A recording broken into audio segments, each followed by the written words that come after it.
Halo semuanya, perkenalkan nama saya Meliana, saya dari kelompok 2 Soft Skill dan di sini akan ada teman-teman saya yaitu Welly, Rahmat, Mayasti, Margareta, dan Adi. Nah, pada hari ini saya akan menjelaskan mengenai salah satu mekanisme pertahanan manusia dalam mengatasi situasi tidak nyaman. Mekanisme yang akan saya bahas adalah proyeksi. Proyeksi adalah mekanisme dengan apa seseorang melindungi dirinya dari kesadaran akibat akan kebiasaan-kebiasaan dirinya yang tidak baik, atau perasaan-perasaan dengan menuduhkannya kepada orang lain. Nah, menyalahkan orang lain mengenai kesulitannya sendiri yang tidak baik merupakan mekanisme pertahanan proyeksi yang biasanya untuk mempertahankan diri dari perasaan, pikiran, atau emosi yang sulit diterima. Anda justru memproyeksikan perasaan tersebut pada orang lain. Nah, saya beri salah satu contohnya. Misalnya Anda sebenarnya belum terlalu sayang dengan kekasih Anda, tapi Anda takut untuk meninggalkannya. Untuk itu, Anda akan menyalahkan teman-teman Anda dengan alasan kalau teman-teman Anda itu tidak mendukung Anda. Sekian dan terima kasih. Lu kan yang sebenarnya gak setuju gue sama dia. Gue sebenarnya ada rasa sama dia. Ya karena lu. Makanya hubungan gue jadi gak jelas. Semuanya, pertama-tama perkenalkan, nama saya Margaret Fabeta. Saya merupakan salah satu mahasiswi dari kelas karyawan ilmu komunikasi. Pada kesempatan kali ini, saya berkesempatan untuk menjelaskan definisi dari displacement dan denial. Yang pertama, kita akan membahas tentang displacement. Displacement adalah suatu tindakan mempertahankan diri yang mana menyalurkan tingkah laku atau emosi pada orang lain yang berbeda atau benda lain yang mungkin mereka juga tidak salah. Contohnya, marah kepada mama dilampiaskan dengan marah kepada pacar atau kepada teman, di mana mereka itu tidak salah sebenarnya, kita cuma marah aja. Atau suami yang marah-marah ke istri dan anak karena memiliki masalah di tempat kerja, padahal sebab masalahnya bukan istri dan anak. Ya jadi gitu cerita gue. Oh gitu, seru juga ya. Tapi bentar-bentar, atasan gue nelfon nih, bentar ya. Halo Pak, iya Pak, saya yang salah, saya minta maaf ya Pak. Iya Pak, saya nggak akan ngulangin lagi. Baik Pak. Kenapa ada yang bisa gue bantu? Enggak, ini tuh gara-gara lu nelfon, atasan gue jadi marah. Semua itu gara-gara lu, gimana sih lu? Beralih ke definisi selanjutnya, yaitu denial. Denial adalah tindakan mempertahankan diri juga, di mana menolak untuk mengakui realita yang menyakitkan. Misalnya seorang anak yang saat mengasihi ayahnya tidak terima kalau ayahnya sudah dipanggil Tuhan, dan menganggap ayahnya itu hanya pergi berlibur saja. Atau seorang anak yang sangat menyukai kucing, lalu kucingnya tiba-tiba mati, dan dia tidak terima kalau kucingnya itu mati. Dia menganggap kucingnya masih hidup, sehat, dan masih bermain bersama dia. Turut berduka ya, kucing lo kemarin yang lo paling sayangin kan meninggal ya. Gue turut sedih Enggak, Mai. Dia tuh masih kecil, nggak mungkin meninggal. Orang dia masih lucu-lucunya, dia lagi main di depan. Itu tuh nggak mungkin, Mai. Dia tuh sehat-sehat aja. Halo semuanya, perkenalkan nama saya Willy Gozal dan saya berasal dari Fakultas Ilmu Komunikasi. Pada kesempatan kali ini, saya akan menjelaskan mengenai salah satu mekanisme pertahanan manusia dalam mengatasi situasi yang tidak nyaman. Mekanisme pertahanan yang akan saya bahas ini adalah rasionalisasi. Rasionalisasi merupakan sebuah mekanisme pertahanan yang memilih melakukan perilaku yang salah walaupun dirinya sendiri tahu bahwa hal yang mereka lakukan adalah hal yang salah. Di dalam mekanisme pertahanan rasionalisasi, terkadang ada orang yang memaparkan fakta versinya sendiri demi menjelaskan mengapa mereka melakukan sebuah perilaku yang bisa kita sebut cenderung ajaib.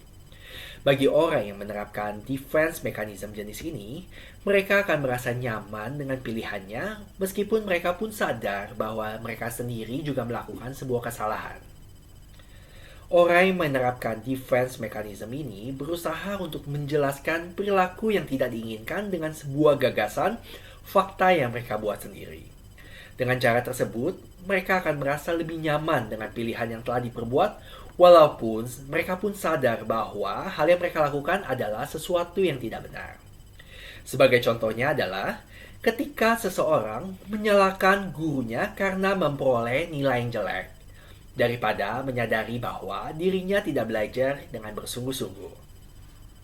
Demikian penjelasan saya mengenai mekanisme pertahanan rasionalisasi. Terima kasih dan Tuhan memberkati. Halo semuanya, saya Mayasti Dwidianastiti akan menjelaskan defense mechanism berikutnya yaitu represi. Represi adalah usaha menekan atau menghilangkan atau mematikan keinginan dan perasaan yang tidak kita harapkan atau bahkan kita benci.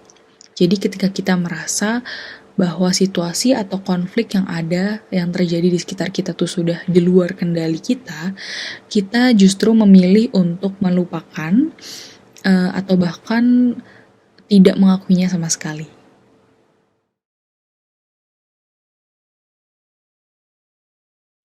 Halo Mai, apa kabar? Halo, Eta.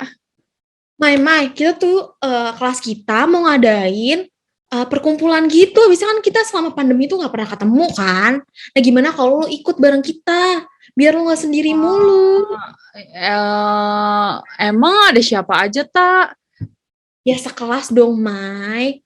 Kan temen sekelas. Kayaknya gue nggak bisa ikut deh, Tak, kalau ngumpul-ngumpul gitu sama teman-teman sekelas. Loh kenapa? Kan kita lagi di masa liburan sekolah. Kayaknya gue nanti minggu depan tuh juga lagi ada banyak tugas, jadi kayaknya gue nggak mau deh, Tak. Tapi nanti gue lihat sih, cuman kayaknya nggak deh, Tak. Oh gitu beneran nih. Berarti lo nggak ikut bareng kita? Yang nggak usah deh, Tak. Maaf ya. Ya udah deh. See you later. Halo semua, perkenalkan nama saya Rahmat Arepatia dengan nomor induk mahasiswa 0104821117. Kali ini saya akan membahas defense mechanism yaitu regresi. Sebelumnya kalian sudah pernah belajar apa itu regresi, namun kali ini saya akan membahas ulang tentang regresi. Apa itu regresi? Regresi adalah respon umum seseorang atau individu ketika mereka sedang merasa frustasi atau merasa stres atau merasa dalam tekanan, mereka itu akan kembali ke fase sebelumnya. Biasanya pertahanan ini terjadi pada anak-anak. Jadi ketika anak tersebut sedang dalam frustasi atau trauma, mereka itu akan kembali seperti contohnya menggigit jari ataupun mengompol. Biasanya kita juga tahu ya, atau kita bisa lihat ketika anak-anak itu ketakutan atau habis nonton film horor ataupun mereka melihat badut yang mereka tidak sukai, kebanyakan dari mereka itu akan mengumpul pada malam harinya atau menggigit jari karena mereka takut. Atau contoh kasus lainnya ketika mereka melihat ibunya melahirkan adiknya dan mereka merasa adiknya itu adalah ancaman ataupun krisis bagi mereka akan sering mengeluarkan regresi ataupun mereka akan kembali ke fase sebelumnya, yaitu mengumpul ataupun mengisap jari. Jadi contoh besarnya seperti itu dari regresi. Untuk kurang lebihnya mohon maaf. Sekian dari saya. Terima kasih. Assalamualaikum. Halo, selamat malam. Nama saya Adian Dewi Bisono. Saya hari ini akan membahas tentang reaction information, salah satu bentuk dari defense mechanism. Reaction information ialah pembentukan reaksi yang dilakukan oleh manusia ketika menyembunyikan motif atau perasaan yang sesungguhnya dan menunjukkan tindakan, reaksi, atau ekspresi yang berlawanan dari yang seharusnya ia tunjukkan.